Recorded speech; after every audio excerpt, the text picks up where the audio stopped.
हैं युवा लोगों को इन तीनों सर्विसेज में रिक्रूट करने के लिए, और उसी स्कीम का नाम है अग्निपथ स्कीम। है क्या ये अग्निपथ स्कीम? इस स्कीम के अंतर्गत एक साल में 45,000 से लेकर 50,000 के बीच सोल्जर्स को रिक्रूट किया जाएगा। लेकिन देखो ध्यान से सुनिएगा, अब ये जो 45,000 से लेकर 50,000 के बीच सोल्जर्स एक साल में रिक्रूट होंगे ना, ये इनमें से ज्यादातर यानी 75% जो हैं वो सिर्फ 4 साल के लिए काम करेंगे, और बाकी बचे हुए 25% जो है ना वो सिर्फ आगे जाएंगे। आगे जाने का मतलब परमानेंट कमीशन में और 15 साल तक काम करेंगे। मैं फिर से बोलता हूं, जैसे मान लीजिए 2023 में 50,000 सोल्जर्स को रिक्रूट किया, तो 50,000 में से सिर्फ 25% यानी जो 12,500 है ना, वो तो फर्दर जाएंगे परमानेंट कमीशन में, यानी 15 सालों के लिए काम करेंगे, और बाकी बचे हुए जो 37,500 है ना वो रिटायर हो जाएंगे। आपके मन में आया होगा सिर्फ 4 साल बाद रिटायरमेंट, ये क्या मतलब हुआ? अगर इस स्कीम में जो सोल्जर्स रिक्रूट होंगे उनके लिए एलिजिबिलिटी क्राइटेरिया की बात करें तो देखो, ऑफिसर रैंक से नीचे के जो पर्सनल है ना वो अप्लाई कर सकते हैं इस स्कीम में रिक्रूटमेंट के लिए।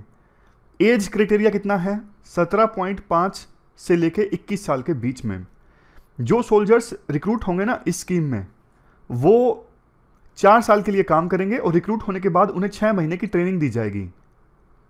और एक बार वो रिटायर हो गए तो उन्हें ना पेंशन मिलेगी, ना उन्हें एक्स सर्विसमैन के बेनिफिट्स मिलेंगे। तो फिर बेनिफिट्स क्या मिलेंगे उन्हें? देखो, ये पे एंड सर्विस संबंधित बेनिफिट्स हैं। पहले साल इन सोल्जर्स की सैलरी होगी 30,000 रुपये पर मंथ, लेकिन 21,000 इन हैंड मिलेगी, और 9,000 जो है वो सेवा निधि में जुड़ जाएगी, ऐड हो जाएगी। सेवा निधि क्या है? ये देखो, एक ऐसा अकाउंट है जिसमें सोल्जर्स का पैसा कटेगा। जैसे पहले साल में पहले महीने से 9,000 रुपये कटना स्टार्ट हो जाएगा, और इतना ही सरकार ऐड करेगी। 9,000 सोल्जर की सैलरी से कटेगा और 9,000 सरकार ऐड करेगी।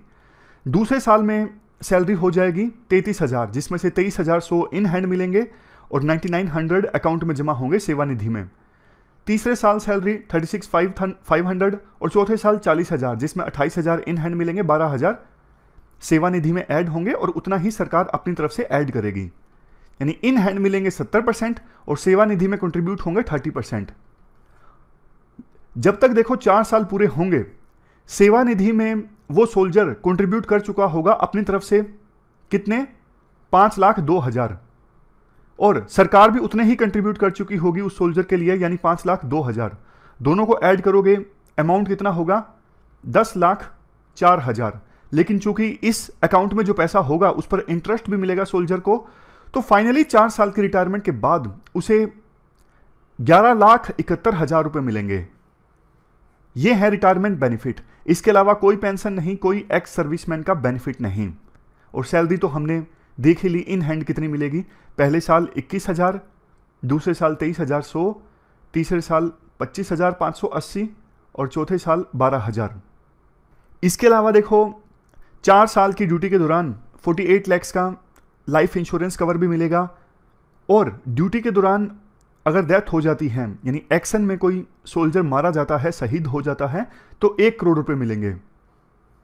लेकिन जो सोल्जर्स रिक्रूट होंगे ना, उसमें से सिर्फ 25% आगे जाएंगे परमानेंट कमीशन के अंदर और 15 साल काम करने के लिए, लेकिन बाकी 75% तो रिटायर हो जाएंगे।